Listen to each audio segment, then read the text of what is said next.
of performance, POP, POP, you may even have seen proof of execution, POE. It all kind of is the same thing. And high level basically shows that you did what you told the vendor that you would do. And now you want to get paid for that. It is always going to be required. And I have never had any success trying to negotiate any different proof of performance than what is outlined in their program. So the best way to do this is to don't pick an initiative that you don't think you can meet the proof of performance. Like make sure that you know, this is the activity I want to execute. These are the required proof of performance. And I know for a fact that I can get this. It doesn't mean that it has to be great. Like you can have a goal of a certain amount of leads or downloads or sales. That's fine. It's fine to not always hit it, but make sure that you know what's expected and how to do your best to get there. That's what they're going to look for. And if you don't know, if you're running out of time and you need to submit proof of performance, you're not sure about exactly what's needed for this specific activity, make sure that you cover these 3 bullet points. Submit a documentation showing that the activity that you have was actually the activity that was approved, and that the expenses are related to the activity, and that you have all the reimbursement amounts specified on itemized invoices. If you have these 3 items, you can go ahead and submit the proof of performance. What will happen if something is missing, they'll let you know.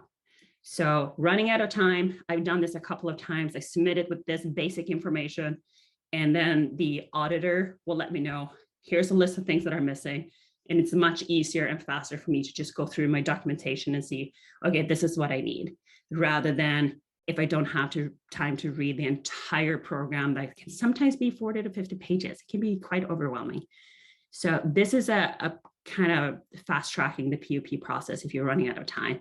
I still recommend that you know before walking into an activity what is going to be required from you when you get to that claim process.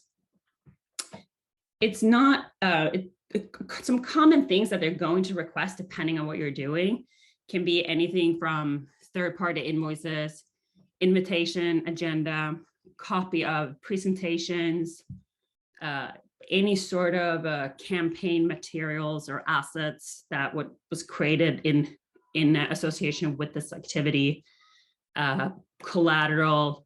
And a good thing to remember with all of these assets that may or may not be created for this specific activity, make sure that you know if they need to be co-branded. And not only if they need to be co-branded, but how they need to be co-branded. Mostly the vendor is going to require that anything that you do for their MDF dollars, that their marketing or their logo is on there. But some of them even have a specific logo for you as a partner. And not only you as a partner, they can be a specific logo depending on what level of partnership that you have. I got completely ripped on one claim because I used the vendor's regular logo. I just assumed that that's fine, but we were supposed to use the vendor logo, and underneath it was Premier Partner, I think. And they pushed back my entire claim, and I had to work really hard to even get that approved because they didn't tell me that. It was my responsibility to read the program and know the ins and outs, and that I needed to use a specific logo and brand guidelines for everything that I did for that vendor. So definitely check on that. One other common mistake that we sometimes see partners make around branding and co-branding is know if the vendor requires approval from their brand team on your assets ahead of time as well. So sometimes before you can actually launch a campaign, the vendor will need you to send their brand department your assets so that they can check that you actually are following the logo and the brand guidelines.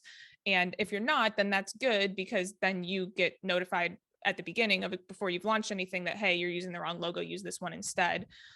But we see sometimes partners will get to the claim process and like Anne was saying, realize that they either had used the wrong thing or that they had forgotten to send it and get the brand approval. And then sometimes it can kind of be a scramble to try to get something rushed through the brand department of the vendor. So just something to be aware of to try to save yourself a headache or a kind of a stressful submission process with your POP.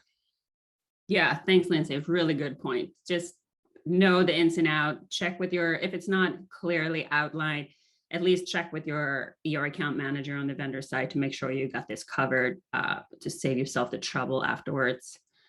Another good thing to check beforehand, like typically you run any sort of activity that's going to generate leads or an attendee list, make sure that you know what information that the vendor is requiring for that activity.